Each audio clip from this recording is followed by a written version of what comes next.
isang buntong hininga ng pag-ahon, isang kaisipang may pagtanggap, isang luhang nagpapakumbaba. Lahat iyan ay tanda ng pagbubukas. At kung saan may pagbubukas, mas malinaw silang kumikilos. Maaari ring makilala ang kanilang presensya sa pamamagitan ng mga simbolo.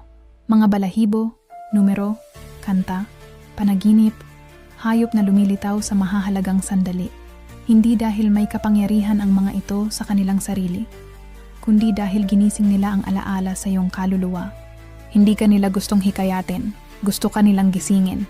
Ang isip ay humihingi ng ebidensya, ang kaluluwa, katiyakan. Sa kaluluwa sila nakikipagtrabaho.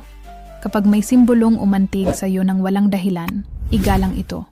Huwag itanong, totoo ba ito? Itanong, ano ang ipinadama nito sa akin? Ang totoo ay nakikilala sa panginginig, hindi sa lohika. Ang pagtitiis ay bertud ng mga anghel.